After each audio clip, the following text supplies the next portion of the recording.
Yay, I finally found an even weirder masterpiece than Swiss Army Man. Let's talk about Poor Things.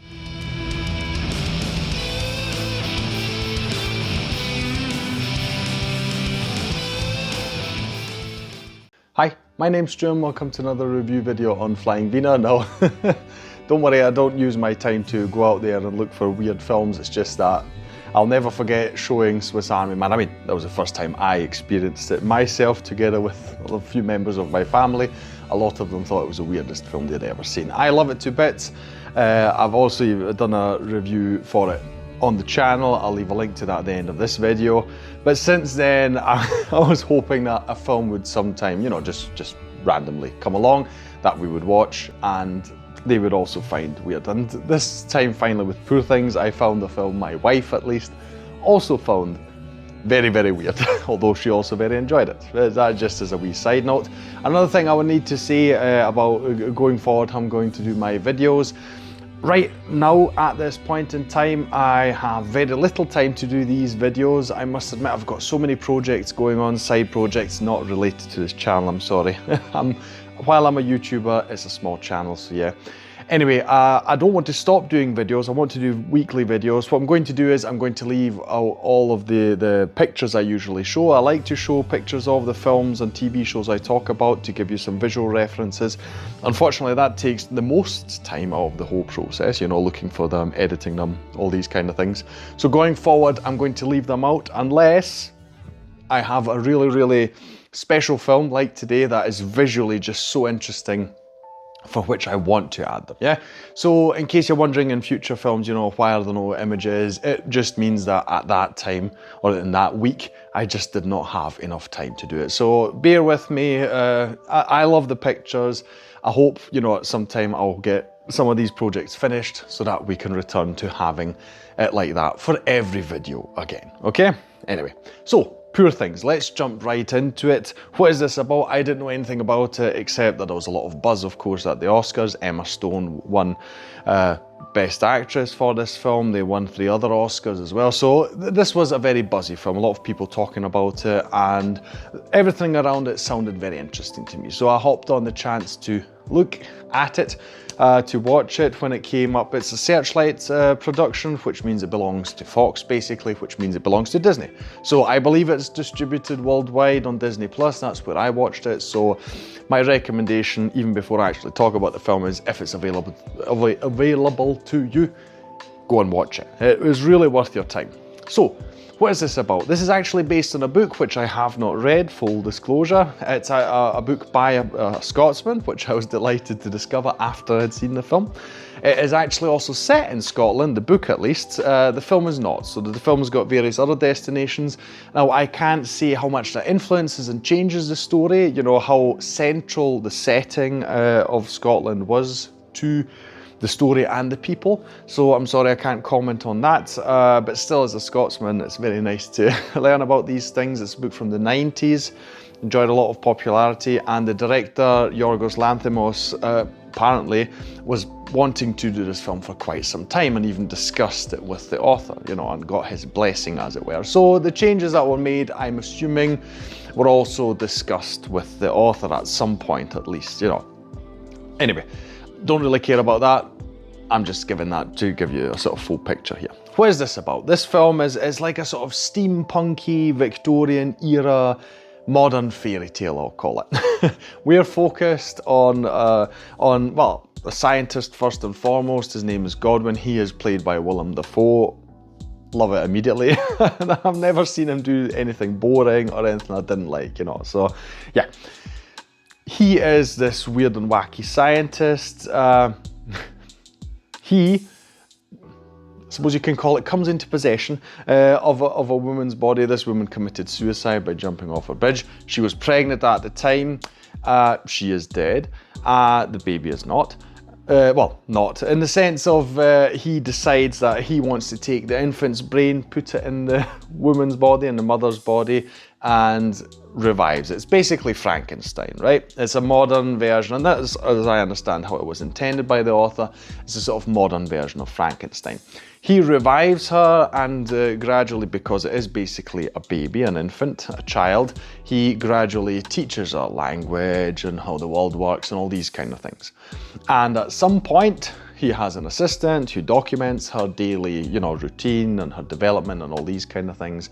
And at some point, she discovers sexuality. This is a very main point of the film, at least. I mean, I believe the book as well. And she decides that she wants to go out into the world and, yeah, just see what's out there, basically, and enjoy her life, to return home at a later point. And that is more or less what we are focused on. She doesn't go on this journey alone. She is accompanied by this lawyer who is, all the men, by the way, in this film are just completely enamored with her. Her name, by the way, is Bella Baxter. She is the one who is played by Emma Stone. I was looking for the name there in my head, sorry. Yeah, this lawyer, he is actually played by Mark Ruffalo, which I found was really cool. Not really used to seeing him in anything outside of the MCU, so it's always a delight to see him pop up. Yeah, and so he takes her on this journey because he loves a lavish life, of excess and all these kind of things. And yeah, he loves that this is a person he can easily control and that. So she goes on a journey, and this is what we watch. That is actually all I'll tell you about the plot itself, because it is a journey, and the journey itself is really important I feel, for your experience of the story and the film. So what I like about this first and foremost is just the visual style. It's just, that is why, like I say, I am not sticking to my rule this time. I'm definitely including pictures because it's just visually really, really exciting to watch this film. Now the film is both in black and white and in color. There is a specific story reason for it, at least according to my interpretation. I am not going to share that because it would be slightly spoilerish, I feel, but yes, so we've got both. Regardless of whether it's black and white or in colour, the whole film looks absolutely gorgeous. You've got really cool camera angles. You've got use of a fisheye more often than not inside rooms to give to make everything seem quite large, or just really interesting distortion of the image itself. I enjoyed that a lot, immensely, especially during the very, I don't know, first, is it 15 minutes I think it was? There's a shot where we're moving along a road, people are walking along the road and we're following them with the fisheye, and it's absolutely marvellous. I really love that shot quite a lot. So visually it's great. Like I said, it's got this sort of steampunky thing, which I really enjoy. It reminded me a lot about BioShock Infinite, if you've played the third BioShock game. Just visually, it reminded me a lot of that game.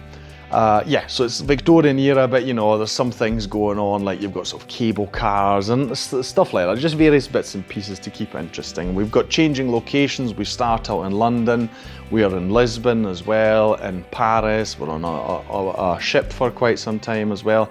It's never boring, and on the contrary, it's always interesting. So visually, this film has got a lot going for it. Costumes are interesting. They're just, basically, you have to watch this film again, I feel, just to grasp all the visual things that are going on. Really magnificent. You've obviously got the incredible acting. Emma Stone won an Oscar. Quite understandable once you see, because we're basically watching a child grow up throughout the whole thing, right?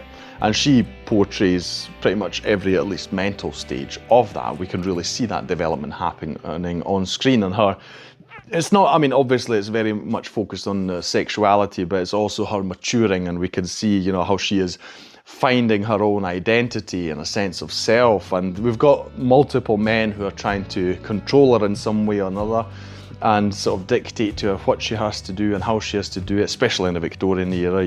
Everyone's posh or wants to be posh and polite and all these things. And it's really interesting watching her, go against that and, yeah, finding her own self. So I really enjoyed that. The only thing I'm a bit weirded out by is because I'm telling you it's a story of basically an infant in an adult's body, sexuality as well. What really creeps me out is you've got people calling this a sort of love letter to paedophilia or anything like that. That's not the vibe I got off it. But what I do find creepy is that the characters in the story, that they are not creeped out by the concept. Then again, Victorian age, different viewpoints, and I don't know, I don't know off the top of my head what the, the age of consent was in Victorian era, if there even was one. So, in that way, it's probably less surprising that they are weirded out, but I would be really weirded out, you know, just having this person opposite me and thinking that is actually a kid in this body, you know, it really weirds me out. But, you know, yeah, anyway. But it's really fascinating watching this journey, watching this this person discover herself, and because as time goes on, she also grasps what has been done to her. You know, I mean, she's got scars from the operation, for instance.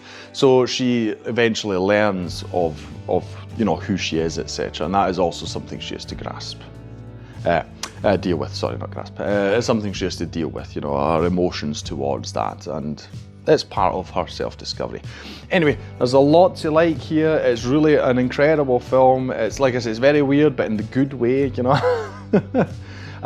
Yeah, there's so much to say here. You've got the music as a point. Sometimes it's got a sort of horror vibe where you've got this sort of the violin going, which is at times a bit weird. I mean, I'm assuming it's sort of portraying her inner turmoil going on. At times it didn't feel quite fitting, but it's also very interesting, the music. So yeah, the whole thing, again, if you've got the chance to watch it, definitely do. I feel it's a film that will stick with you for many reasons, but first and foremost, the visual is just really incredible. Yeah, it might make you examine your own journey and self-identity and stuff like that. But in any case, watch it. That will be all from me today. If you enjoyed this video, please like, share and subscribe. Leave a comment down below about anything you want to say about this film or other films. There's definitely a lot to say about this. If you've read the book, let me know how that was. Like I said, I'll leave a link to Swiss Army Man just because it's one of my favourite films of all time. I'll leave a link to that here. Click on that review if you want, if you're interested, if I've piqued your interest. But anyway, I'll thank you for watching this video, and I'll see you in the next one on Flying Wiener. Take care. Bye.